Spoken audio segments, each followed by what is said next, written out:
भरवीर येथील शेतकऱ्याच्या मका शेताला अचानक आग, हजारोंचे नुकसान। चांदवड तालुक्यातील भरवीर ते चिंचोले शिवारातील शेतकरी सुभाष गणपत जाधव यांच्या 23 आर क्षेत्रातील मका शेतीला अचानक आग लागल्याने हजारोंचे नुकसान झाले। ही घटना भरवीर येथील गट नंबर 18 या शेतात घडली असून उन्हाळी हंगामासाठी शेतकऱ्यांनी हायड्रोलिक कंपनी 5106 या दर्जाच्या मक्याची लागवड केली होती। विहिरीत पाणी नसल्याने शेतकऱ्यांनी 2 टँकर पाणी भरून मका पिकाची निगा राखली होती। मात्र हे पीक आता अचानक लागलेल्या आगीत संपूर्णपणे जळून खाक झाले। या मका पीक लागवडीसाठी शेतकऱ्यांनी सरासरी 15 ते 16 हजार रुपये खर्च केला होता आणि उत्पादनानंतर त्यातून सुमारे 55 ते 60 हजार रुपयांचे उत्पन्न अपेक्षित होते। मात्र अचानक लागलेल्या आगीत संपूर्ण मका जळून खाक झाल्याने मोठ्या प्रमाणात आर्थिक नुकसान झाले। या आगीत मका जळून गेल्यामुळे जनावरांसाठी असलेला चारा देखील नष्ट झाला असून शेतकऱ्यांपुढे संकट उभे राहिले।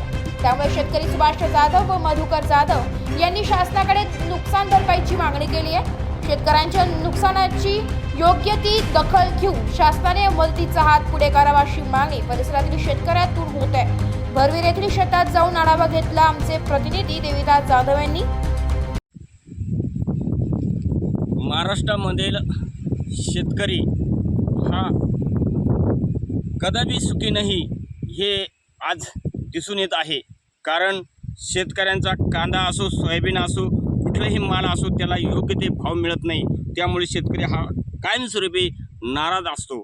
त्या संदर्भामध्येच मी चांदवड तालुक्यातील भरवीर या गावामध्ये आलेलो आहोत आणि या ठिकाणी एका सुभाष जाधव यांनी शेतामध्ये मका केलेली होती आणि त्या मक्याला अचानकपणे आग लागली। ती मका जळून पूर्ण खाक झाली आणि मी आता त्या शेतकऱ्यांच्या मळ्यामध्ये शेतामध्ये आलेलो आहोत आणि आपल्यासोबत ती शेतामध्ये जळालेली मी माझ्यासमोर माझ्या पाठीमागे संपूर्ण बघताय की मका पूर्ण जळून खाक झाली।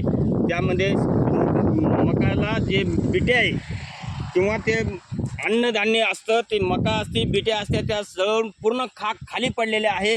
त्या शेतकऱ्यांच्या जे केलेल्या कष्टाला फळ मिळालं नाही त्या संदर्भामध्ये मी आज त्या शेतकऱ्यांच्या सोबत आहे। त्या शेतकऱ्यांशी संपर्क साधणार आहे आणि त्या शेतकऱ्यांनी कशा प्रकारे ही या ठिकाणी मका केलेली होती, काय आणि कशी केलेली आहे आणि काय किती या मक्याला खर्च झालेला आहे ते आपण त्याची संपर्क साधणार आहोत। दादा काय सांगाल या मक्याच्या संदर्भात कशी जळाली?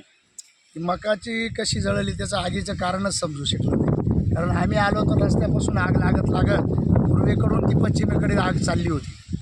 त्याच्यामुळं ती रस्त्याकडून आग लागत गेली। त्याच्यामुळं त्याचं कारण काही समजू शकलं नाही कशी लागली। परंतु देखील या मक्याला जवळजवळ 23 गुंठ्याला जवळजवळ 10, 12, 15 हजार रुपये खर्च गेला होता।